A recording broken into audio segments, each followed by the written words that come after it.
recently wrote a note in which I say that democracy is, in every sense of the word, absolutely natural. It is intrinsic to the organism, but it's intrinsic to the organism that is merely cerebrative. It is not intrinsic to the organism if it's deliberatively capable. That is to say, ourselves. The reasoning for that goes as follows. In our origins, democracy was natural. That is to say, all organisms, all life forms that were merely warm-blooded cerebrating vertebrates, not deliberative, always operated the way democracy works. Everybody does his own thing and we do it interactively. So it's very, very democratic in that sense. On the other hand, there is also a structure. The structure is pecking order based. And indeed, if you look at democracy, you'll notice that indeed there is a top and a bottom to it. And whether you refer to it as democracy or dictatorship doesn't make any difference, because basically democracy is natural. Now then, it is not, the fact that it's natural does not mean that that is the way it's going to stay, because for an organism, a life form of deliberative capability supersedes the inadequacies that it perceives to be inadequacies of democracy. See, now, the democracy of lower organisms is not perceived as inadequate, because how can they perceive it? They don't have deliberative capability. In other words, democracy remains natural for them. But democracy, for us talking about it, we can make certain observations now that definitely supersede it. And those observations are very straightforward. In this little interview, we have covered virtually the whole of this whole fucking thing. And it goes like this then. What we have perceived because of deliberative capability is we've come to develop the entire body of zoology, the entire body of anthropology, of astronomy, God knows what else. And now we observe we have genetic imperative. Merely warm-blooded cerebrating vertebrates don't know this. We do. What do we know about genetic imperative then? We know that it drives the life form to live as long as possible. Ta-da! Nobody else can make that statement. Birds can't make it even if they use tools.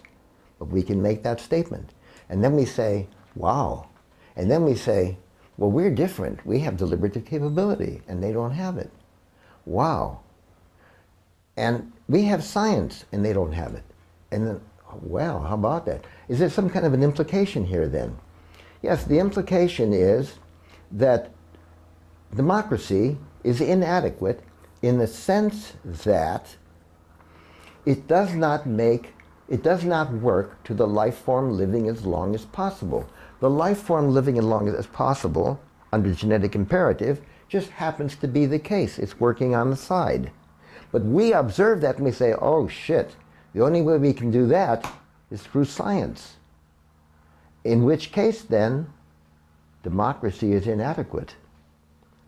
Yes? Is it fair to use the term political structure or political system, since you made an allusion to the fact that it didn't matter if it was democracy? That didn't make any difference. Political system of any kind that is not scientifically, pure science is inadequate. Do you think that using the term democracy might be causing a problem in terms of having people receive this information? The answer is absolutely. But the reason I use it is because, first of all, I didn't know. Could you put that in a statement for me? Oh, yes. I'm doing it in effect. I'm sorry. And the answer is, no, sorry.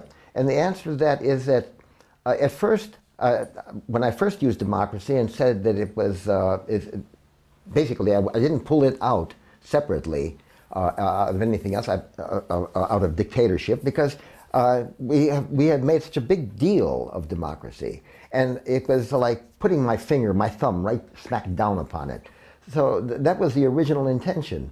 And at the same time, I would also say, well, yes, but this also goes for any other ocracy whether it's theology or theocracy, whether it's dictatorship, monarchy. I would lump them all together, but I said, let's call it democracy just for the hell of it, because they're all the same anyhow.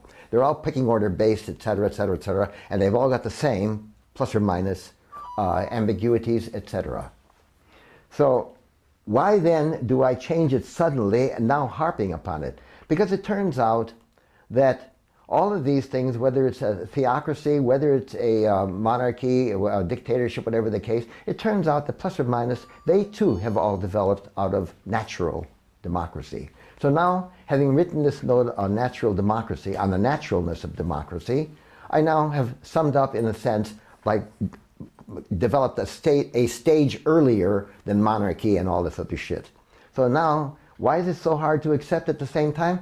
Because people don't know any better. They just don't understand that democracy is certainly natural. Yes, it gives everybody a vote, and the answer has got nothing to do with genetic imperative, bringing the life form to live as long as possible. Proof of that is we're busy destroying what will make life possible. What will make the life form, make it possible for the life form to live as long as possible. We're corrupting that. So there's further proof of the fact that democracy does not work. At the example you just gave, democracy or the political structure is actually countermanding our genetic imperative to survive. Oh, absolutely. Yeah, it interferes with it. It's totally corruptive. And that's it. Okay. So we've covered the whole damn thing now. Can we talk